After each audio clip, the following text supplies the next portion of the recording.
Finally नया जम्मू कश्मीर, नया गिलास, मगर वही है पुरानी वाइन। आज हमारा एपिसोड भी उतना ही है जितनी अलायंस की सरकार बनाने वाले का नंबर है, यानी कि 49।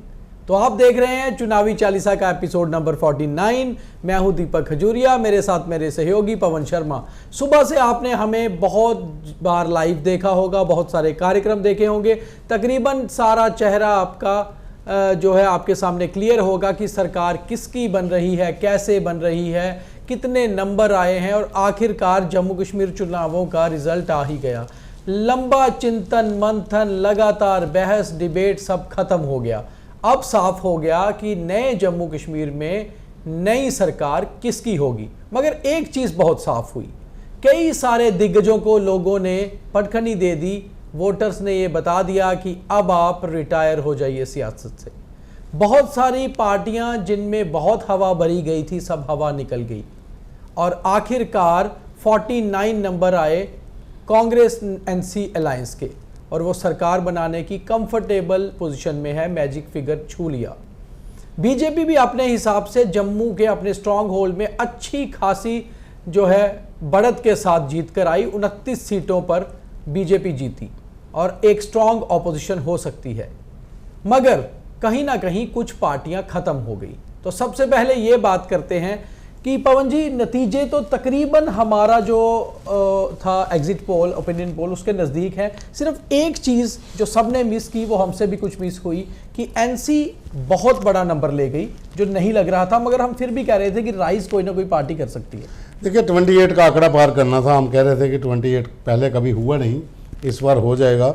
भाजपा ने भी कर दिया, एनसी ने भी कर दिया। एनसी तो काफी पार चलेगी। उसकी एक वजह है जी, उसकी एक वजह यह है कि पीडीपी का फॉल हो गया।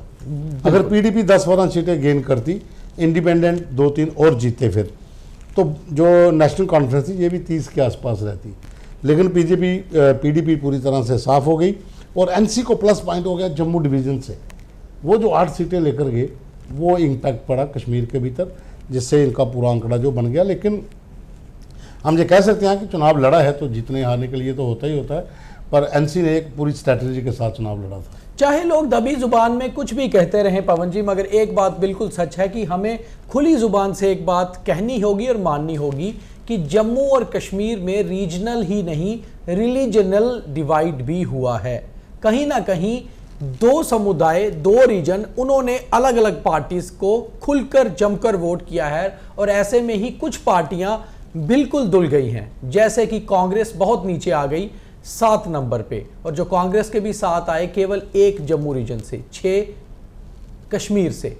नेशनल कॉन्फ्रेंस ने 8 सीटें जम्मू रीजन से जीती। वहीं दूसरी ओर 5 इंडिपेंडेंट जम्मू रीजन से जीत कर आए। वहीं अपनी पार्टी कुछ नहीं कर पाई, डीपीएपी कुछ नहीं कर पाई, एआईपी जिसको बहुत हवा दी गई थी, इंजीनियर रशीद की पार्टी 1 सीट लेके आई। तो ये छोटी मोटी पार्टियां सब धुल गई, उसका कारण क्या मानते हैं? देखिए, एक तो बड़ी पार्टी धुल गई जो कांग्रेस है, उसको पूरे जम्मू डिवीजन में 7, जम्मू में 1 और 1 सीट मिली है, कश्मीर में 6। उनके लिए कश्मीर में 6 बहुत है, लेकिन जम्मू डिवीजन में जो एक बहुत बुरा रिजल्ट है, जो झटका लगा है उसमें उनके तमाम जो कदावर नेता थे, जो उनके जर्नैल थे, वो भी हार गए, सबको हरा दिया गया।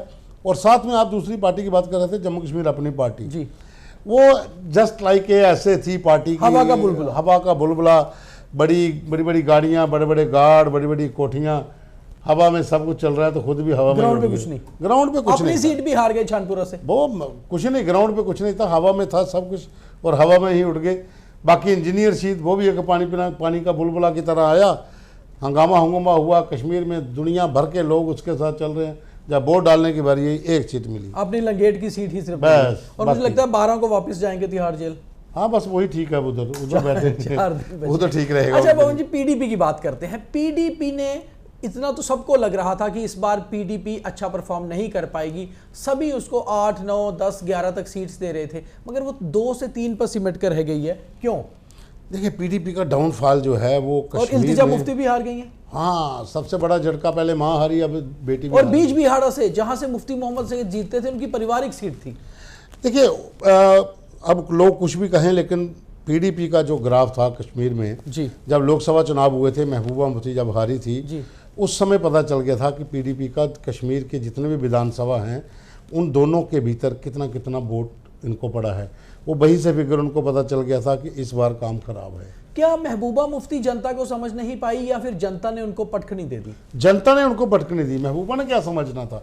महबूबा मुफ्ती को ये बता दिया जनता ने कि आपने एक बड़ी गलती की थी, क्योंकि इस बार कश्मीर में 370 के अगेंस्ट वोट पड़ा है ना, ये साफ दिखा।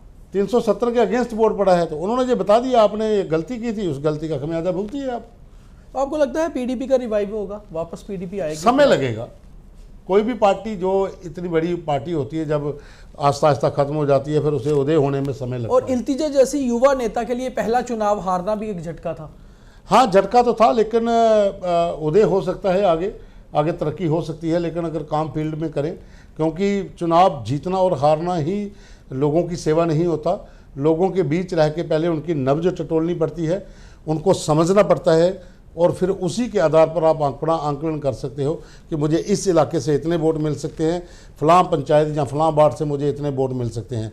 क्योंकि जब तक आप लोगों की नब्ज नहीं टटोलोगे, जब तक आप लोगों के मसलों को नहीं उठाओगे, जिस तरह से महराज मलिक ने उठाए थे, और आज उसने अकेले ने अपने दम पर जम्मू कश्मीर में ये बता दिया कि अगर मैं लोगों की फाइलें लेकर हॉस्पिटल के चक्कर काट सकता हूँ, अगर मैं किसी डिपार्टमेंट के भीतर जाकर लोगों के पानी के बिल, बिजली के बिल पे बात कर सकता हूँ, तो लोग वोट देते हैं। बिल्कुल सही कहा पवन जी आपने। तो एक और सवाल पवन जी मैं आपसे लूँगा, उससे पहले व्यूअर्स को ये बता दें कि कितने बड़े बड़े आज खिलाड़ी जो है वो जीरो पे आउट हो गए, धूल चटा दी वोटर्स ने, और ये बता दिया कि आपको अब हम ज़्यादा नहीं मौका देंगे, बहुत मौके हो गए।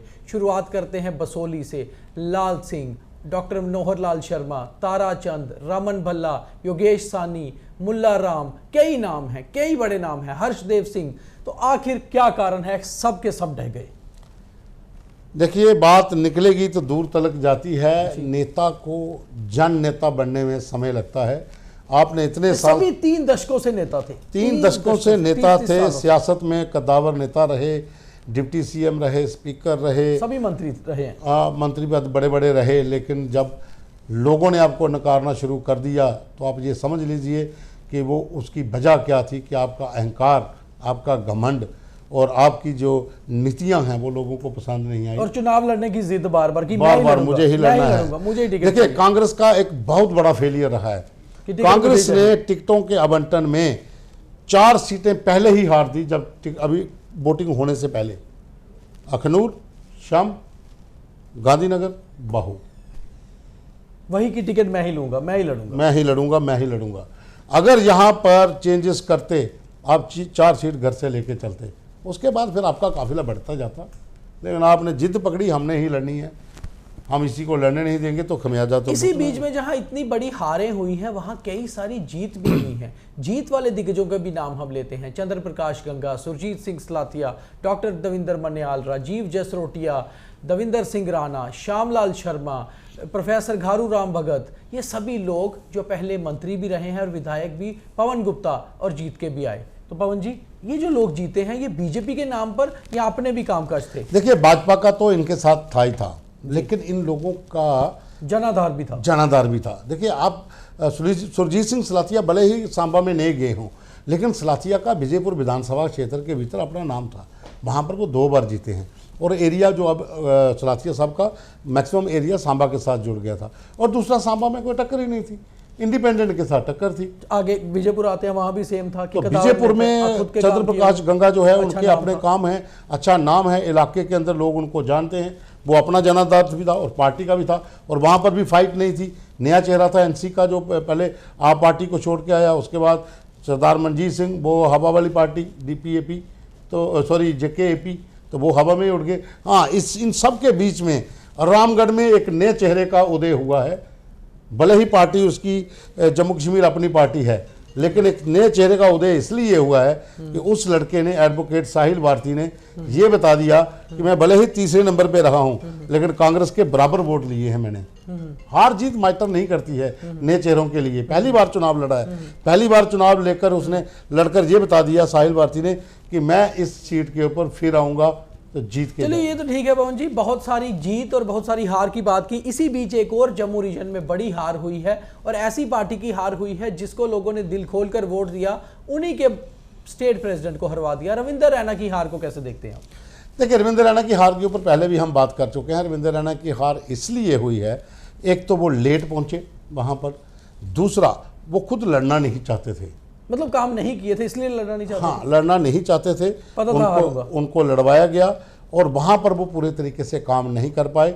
और दूसरा, सुरेंद्र चौधरी का वहां पर पहले से ही 2 साल से लगातार लोगों के बीच रहना और भारतीय जनता पार्टी को छोड़ना और एनसी में जाना उनको फायदेमंद हो गया। तो रविंदर रैना का पॉलिटिकल करियर कैसे देखते हैं आप? कुछ नहीं, वो संगठन के लोग हैं, उनको कोई फर्क नहीं पड़ता है। फक्कड़ फकीर 1000 रुपया दिखाया हुआ है, वो संघ में चले जाएंगे, संघ में काम करेंगे। चलिए देखिए रविंद्र रैना का मैं एक चीज़ का मैं वो हूँ कि वो है संघ के लोग। संघ एक बहुत बड़ा परिवार है, इसमें कई नेताओं का उदय होता है। जब वो उस तरफ से हट जाते हैं तो संगठन में फिर आ जाते हैं, संगठन फिर काम करता रहता है। ये लोग काम करते रहते हैं। चलिए, वो अपने आप को कार्यकर्ता कहते हैं और कार्यकर्ता के तौर पर वो कई बार काम करते रहेंगे, लंबा चलेंगे। पवन जी, चलते चलते एक और शम्प की बात बहुत इंपॉर्टेंट, नहीं वो बहुत बात हो गई, अब बात हम जो है वो हमने कर ली शम्प की भी। अब एक चीज में ओवरऑल बात करते हैं, क्योंकि हम तो 5 इंडिपेंडेंट, हाँ, मैं ये बात करने लगा हूं कि 5 इंडिपेंडेंट जीते, जिसमें से 1 कांग्रेस का रेबल, 2 नेशनल कॉन्फ्रेंस के रेबल और 2 बिल्कुल इंडिपेंडेंट। तो आपको क्या लगता है कि वही इंडिपेंडेंट जीते जहां जनता ने उनको समर्थन दिया? देखिए, एक जो निर्दलीय उम्मीदवार होता है, एक तो होता है उसका काम, इलाके में लोगों के साथ उसकी पकड़ कैसी है, लोग कितना जानते हैं। एक होता है सिंपैथी वोट मिलना, कि लोगों ने देखा कि इनकी भावनाओं के साथ खिलवाड़ हुई है, इसके हक को छीना गया है। वो है सतीश शर्मा। नहीं, वैसा ही चौधरी अकरम के साथ भी हुआ। हम एक की बात नहीं आज कर रहे, हाँ, सभी की बात करते हैं। मैं वहीं से शुरू कर रहा था। सतीश के साथ ऐसा हुआ। Justice Muzaffar Hussain national conference के कदावर नेता थे, उनको बोला गया था BRS लीजिए, हम टिकट देंगे। लास्ट में बोला कि नहीं, हम कांग्रेस का कैंडिडेट देंगे। इंडिपेंडेंट मैदान में आ गए, सुरनकोट में भी जीत गए। सुरनकोट में भी ऐसा ही हुआ, वहां पर भी वो टिकट के दावेदार थे। प्यारेलाल शर्मा के साथ भी ऐसा हुआ। तो जहां जहां टिकट्स काटी गई, वहां जहां जनता ने जिताया वहां हुआ। इन सबके बीच में आम आदमी पार्टी ने दिल्ली से कहा हेलीकॉप्टर सीधे डोडा में उतारा। महराज मलिक कैसे जीत गए? देखिए, महराज मलिक आम आदमी पार्टी का लेवल बड़ी बाद में आके लगा, लेकिन हाँ जरूर है कि पार्टी का सिंबल तो मिल गया, पार्टी के साथ वो लड़े। लेकिन महराज मलिक पहले भी चर्चित नेता रहे हैं, वहाँ पर लोगों की आवाज़ बनते रहे। जैसा मैंने पहले कहा कि जब आप किसी के काम इस तरह ढंग से करोगे, इतनी शिद्दत से लोगों के काम करोगे, तो लोग इनाम देते हैं। तो वहाँ पर लोगों ने इनाम दिया है उसे। और दूसरा, बनी में भी ऐसा ही। अच्छा, बनी में बड़ा इंपॉर्टेंट है कि कठुआ में लोगों ने दिल खोलकर बीजेपी को वोट दिया, 5 सीटें जिता दी, बनी हरवा दिया। बनी इसलिए हरवा दी कि बनी में जो कैंडिडेट था, उस कैंडिडेट के भीतर लोगों ने ये विश्वास जताया कि ये चाहे कहीं भी गया हो, कहीं भी रहा हो, क्योंकि वो पॉलिटिकल तो था नहीं इतना ज़्यादा।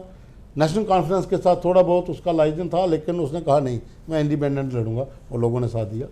बहुत धन्यवाद। तो ये आज की चुनावी चालीसा, कौन जीता कौन हारा, कैसे सब कुछ हुआ, सबसे बहुत अहम बात है देखना। और आखिरी सवाल मैं पवन जी से अब लूंगा। पवन जी, उमर अब्दुल्ला ने बयान दिया जीतने के बाद, उनके पिता और नेशनल कॉन्फ्रेंस के प्रेसिडेंट ने कहा कि उमर अब्दुल्ला ही CM होंगे। उमर अब्दुल्ला ने कहा कि केंद्र की मदद के बिना मैं सरकार नहीं चला सकता, इसलिए केंद्र के साथ अच्छे संबंध होंगे तो ही सरकार चलेगी। तो कहीं ना कहीं लगता है कि उमर अब्दुल्ला और बीजेपी की जो केंद्र में सरकार है उसके साथ अच्छा तालमेल रहेगा, और बीजेपी की जम्मू में ऑपोजिशन भी उमर अब्दुल्ला को झेलनी पड़ेगी। तो चैलेंज बहुत बड़ा मान रहे हैं। देखिए, चैलेंज तो है, लेकिन उमर अब्दुल्ला अब थोड़े मैच्योर हो गए हैं, और साथ में उनके पीछे उनके बाप खड़े हैं। सेंटर के साथ कैसे लाइजन करना है वो डॉक्टर फारूक अब्दुल्ला को बहुत बढ़िया आता है। और इस समय जो जम्मू कश्मीर की स्थिति है, बिना सेंटर के साथ लाइजन किए आप सरकार नहीं चला सकते। साथ में यहाँ पर LG के पास वो पावर्स हैं जिनका वो इस्तेमाल अपने तरीके से करेंगे। आपको उनको कॉर्पोरेट करना पड़ेगा, सरकार के साथ मिलकर काम करना पड़ेगा, अपोजिशन तो सहनी पड़ेगी। स्टेटहुड कब तक वापस आएगी, क्या लगता है? स्टेटहुड का अब भारतीय जनता पार्टी डिसाइड करेगी, कहने देंगे तो हम ही। तो आखिर जैसा कि प्रधानमंत्री और केंद्र सरकार ने कहा था कि हम ही स्टेटहुड वापस करेंगे, अब देखना है कि सरकार कब बनती है, कब शपथ ग्रहण होता है और उसके बाद सरकार का स्वरूप कैसा होता है और फिर स्टेटहुड कब वापस आता है। बहुत अहम होगा देखना इस नए जम्मू कश्मीर की नई सरकार को। तो आज की चुनावी चालीसा में इतना ही। कल दिन भर जो रहेगा वो हम आपको बताएंगे, क्योंकि नेशनल कॉन्फ्रेंस के सभी विधायक पहुंचेंगे कश्मीर अपने हेडक्वार्टर और बीजेपी के सभी विधायक पहुंचेंगे जम्मू अपने हेडक्वार्टर। यहां एक बैठक भी होगी और उस बैठक के बाद डिसाइड होगा कि किस तरह से आगे चला जाएगा। बहुत धन्यवाद।